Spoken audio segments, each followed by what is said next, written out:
Comme s'il n'y avait pas assez de séries à se mettre sous la dent, une série surprise débarque de nulle part. J'aime ces conneries. Messieurs, dames, le bonjour, échafaud de ton blanc, prépare ta Dream Team, direction la capitale des Espagnas pour faire le plus grand braquage de tous les temps, qui te permettra de prendre une retraite anticipée dans le paradis fiscal de ton choix, comme Millones de Oro, car nous allons hablar de la Casa de Papel. C'est dans le flux ininterrompu des séries qu'on nous propose par semaine. C'est trop les gars, j'arrive plus à suivre. Joder. C'est glissé sans crier gare, Casa del Papel. Dans un premier temps, je l'ai entreaperçu entre plusieurs dossiers chauds que je suivais. Mon rattrapage de Peaky Blinders, la brutalement très bonne Altered Carbon, et j'ai reçu une alerte de mes usagers de mon groupe Facebook Ma vie est une série télé. Coucou JC, coucou Mikoui, qui m'ont alerté sur le petit phénomène. Très honnêtement, au départ, j'écoutais d'une oreille, car j'ai tendance à snober toutes les séries qui ne sont pas américaines ou anglaises, mis à part Gomorrah. Mais comme des bois rebeux et diplomate et à l'écoute de ses ouailles, il a donné une pequeña chance au premier épisode. Je l'ai trouvé très bon, mais il manquait un petit chouïa pour que ça fasse une grosse série. Car celui-ci me faisait penser à un cavalier seul d'une nana violente et endeuillée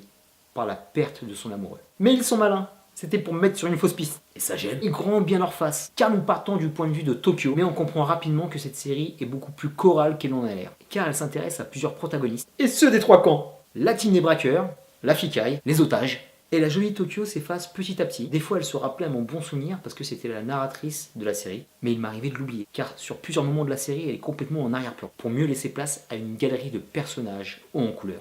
Et de ce côté-là, c'est impressionnant. C'est là qu'on voit que cette série est un dossier très sérieux. La grande fuerza de cette œuvre, bon, faut que j'arrête avec l'espagnol là, ça va pas. C'est tous ces personnages avec différents caractères. On a le geek, le directeur adultérin et sa maîtresse, le psychopathe terrifiant, la fille complètement effacée et victimisée par ses camarades de classe, ma foi très mignonne, la tête brûlée, la braqueuse au conqueur, et j'en passe, tout le monde a le droit à sa minute de gloire. Les deux qui sortent du lot pour moi, c'est El Professor et Raquel. Et Raquel, parce que je pense qu'il y en a qui parlent pas espagnol ici. Le professeur est une sorte de mix entre Walter White et Kaiser Soze, version Spanish. C'est un véritable stratège qui a pensé son plan au poil de cul près pour braquer la maison royale de la monnaie espagnole.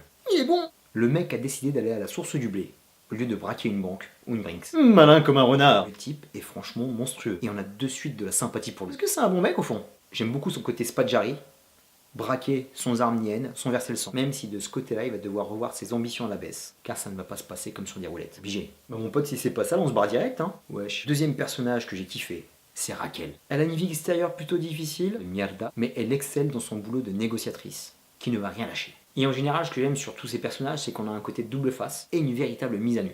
Parce que sur les 13 épisodes, ça défile, mais ils prennent le temps de présenter leurs différentes personnalités, côté face et côté pique. Et c'est une série qui a un côté très espagnol, mettant en avant la familia primero. On met en relief par exemple Raquel, qui est au chevet de sa mère, et côté braqueur, Moscou et Denver, qui ont accepté le deal du professeur pour échapper à un drame. Et bien que ça fuse de tous les côtés, j'ai beaucoup aimé ce côté touchant. Chaque épisode a son lot d'action, de rebondissements et de fortes pressions psychologiques. Ça n'arrête pas. Les moments forts se multiplient. On retrouve le côté énergique du cinéma ibérique, qui s'avifère en matière de thriller musclé. J'ai aussi aimé le fort caractère des personnages féminins. Que ce soit Tokyo, Nairobi, Raquel, elles évoluent dans un milieu masculin, mais envoie du bois s'il faut mettre les mains dans le cambouis. I love it. Et soyons honnêtes, il y a un gros parfum d'érotisme qui flotte tout le long de la série. Et ça n'est pas pour me déplaire. Il y a un sex appeal high level, et voir toutes ces petites minettes parler espagnol, je ne sais pas pour toi, mais moi ça m'a toujours mis à l'étroit dans le calbar. Joder. Et ça m'a rappelé la seule série espagnole que j'ai matée de ma vie. Et ce pour de mauvaises raisons. Uno Stress, je sais, j'ai honte. Mais Monica Cruz et la qualité du cheptel dans le vestiaire qui dévoile sa peau.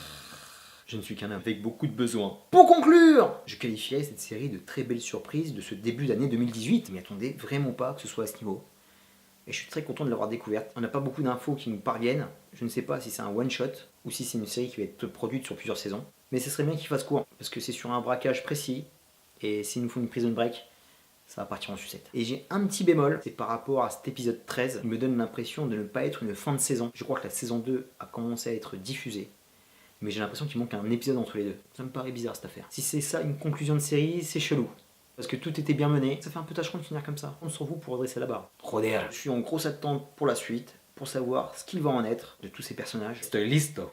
Terminado para la casa del papelitos. Te digo nos vemos para una próxima vidéo. Vive bien amigo. Aujourd'hui, il y a quand même des petits restes en espagnol, dis donc. A la Madrid. Enfin, surtout pas le 6 mars. L'éventuelle remontada. Mais avec la blessure de Neymar, cette affaire m'a l'air mal embarquée. Athènes, t'es chaud? C'est maintenant ou jamais. Sors de la tribune, le jeu à Candy Crush, là, je sais pas ce que t'es en train de faire, mais fonce!